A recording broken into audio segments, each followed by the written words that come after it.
Mootummaan gaafilee uummanni Oromoo magaalaa Finfinnee ilaalchisee barootaaf gaafataa ture seeraan deeggaree deebisuu akka qabu hayyoonni gaafatan. Koreen baraarsa idil addunyaa biyyoota bara 2023tti rakkoo namoomaa hammaataaf saaxilamuu jedhe keessaa Somaaliyaa fi Itoophiyaan sadarkaa duraa irratti argamuu ibsa. Loltoonni Eertiraa eessuma koo ajjeesan Dr. Tedros Adhanom. Muummichi ministeeraa Abiyyi ministeera dhimma alaa Ameerikaa waliin hojiirra oolmaa waliigaltee nagaa irratti mari'atan. Hayyee daawwattoota keenya amma gara bal'ina oduutti dabarraa hanga dhumaatti nu wajjin tura. Mootummaan gaafilee uummanni Oromoo magaalaa Finfinnee ilaalchisee barootaaf gaafataa ture seeraan deeggaramee deebisuu akka qabu hayyoonni gaafatan. Gaafiin abbaa qabeenyummaa faayidaa aadaa fi afaan hojii mootummaa uummanni Oromoo magaalaa Finfinnee irratti qabu seeraan deeggaramee deebi'uu qaba jedhameera. Mootummaan gaafiiwwan kanneen deebisuuf kutannoo inni hojjenne jechuun cimsanii qeeqamaa jira. Hokkora tibba kana manneen barnoota magaalaa Finfinneetti ka'aniifis mootummaan qaawwa uumuutu karaa bane jedhamuun qeeqama.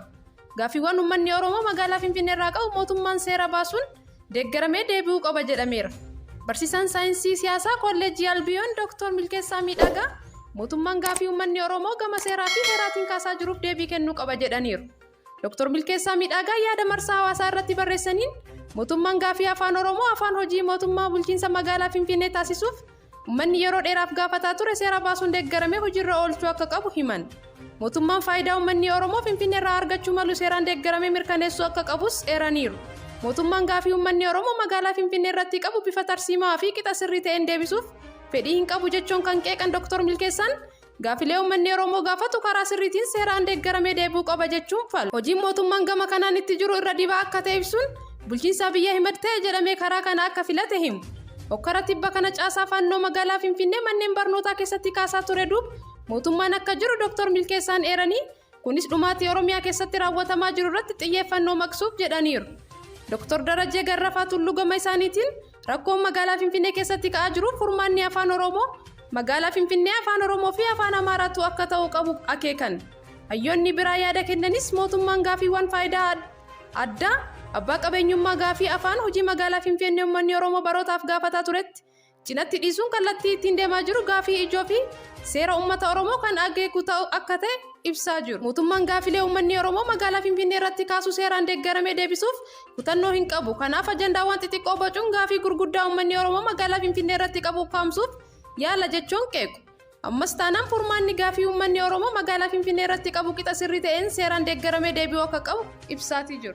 Koreen baraarsa idil addunyaa biyyoota bara 2023tti rakkoo namoomaa hammaataaf saaxilamuu jedhe keessaa Somaaliyaa fi Itoophiyaan sadarkaa duraa irratti argamuu ibsa. Koreen baraarsa idil addunyaa ibsa roobii kaleessaa muddee 14 bara 2022 baaseen sababa walitti bu'iinsa jijjiirama qilleensaa fi jeequmsa diinagdeetiin addunyaa irratti rakkoon namoomaa hammaatee jira jedhe. Rakkoon namoomaa sababa waraana jijjiirama qilleensaa fi gaagama diinagdeetiin addunyaa irratti hammaatu koreen baraarsa idil addunyaa kun ibsee jira. Itoophiyaa, Somaaliyaa fi Afgaanistaan dabalatee biyyoonni 10 bara 2020tti rakkoo namoomaa hamaa keessummeessuuf akka jiran korichi ibsee jira. Biyyoota bara 2023tti rakkoo namoomaa hammaataaf saaxilaman keessaa Somaaliyaa, Itoophiyaa fi Afgaanistaan sadarkaa duraa irratti kan argaman yommuu ta'u, Riippaabilik Dimokiraataa Koongoo, Yemen, Siiriyaa, Suudaan Kibbaa, Burkina Faasoo, Haayitiin fi Yuukireen biyyoota haala wal fakkaataa keessa jiranidha. Biyyoota Afrikaa bahaatti hongee fi walitti bu'iinsi rakkoo namoomaa akka hammeesse kan ibse dhaabbatichi eegduuwwan rakkoo namoomaa sababa walitti bu'iinsa jijjiirama qilleensaa fi gaagama diinagdeetiin laafaa dhufee jira jedhe. Beelli Somaaliyaa keessatti mul'ate namoota 100,000 lakkaa'aman ajjeesee jira. Ji'a Ammajii hanga Onkoloolessaatti Somaaliyaa keessatti namoonni miiliyoona 1.7 ta'an gogiinsaa fi walitti bu'iinsa qe'ee isaanii irraa buqqa'uu gabaasni kun eeree jira. Sababa ol dhabdee fi walitti bu'iinsa akkasumas sababa hongeen kutaalee Itoophiyaa hedduu miidheen barbaachisummaan gargaarsa namoomaa jalqabaa biiliyoona 3 ture baatii waxabajjii hanga adoolessaa bara 2022tti gara doolaara biiliyoona 3.3 ol guddachuu ibsi koreen kun baraarsa idil addunyaa baase ni mul'isa. Lakkoofsi namoota gargaarsa barbaadanii jalqaba waggaa waliin wal bira qabna yoo ilaalamu gara 11 dabaleera jedhan. Itoophiyaatti qindeessituun gargaarsa namoomaa dhaabbata mootummoota gamtoomanii Dr. Kaatiriin Soozii itti fufuun Itoophiyaatti qondaallee olaantuun dhaabbata mootummoota gamtoomanii lakkoofsi kun jalqaba bara 2022tti miiliyoona 20.4tti tilmaamamee ture irraa gara miiliyoona 22.6tti ol guddatee jira jedhan. Walwaraansa Itoophiyaa keessatti adeemsifamaa jiruun lubbuu namoota qulqulluu kuma dhibbootaan lakkaa'amu nyaatee qabeenya doolaara biiliyoona hedduutti lakkaa'amu kan barbadeesse yoo ta'u miiliyoonotaan qe'ee isaanii irraa buqqisee jira. Mootummaan dursee tarkaanfii ittisaa fudhachuu dhabuu isaatiin hongeen kibbaa fi kibba bahaa biyyattii mudatee loon miiliyoonatti lakkaa'amu fixuu uummanni uummata harka qullatti hambisee jira jedha. Muummichi ministeera Abiyyi Ahmed dhimma alaa Ameerikaa waliin hojiirra oolmaa waliigaltee nagaa irratti mari'atan. Ministeerri muummee Itoophiyaa Abiyyi Ahmed ministeera dhimma alaa Ameerikaa Antooni Bilinkan waliin hojiirra oolmaa waliigaltee nagaa irratti mari'atan. Bulchaan Itoophiyaa kora hooggantoota US Afrikaa irratti hirmaachuuf yeroo ammaa Ameerikaatti argamu.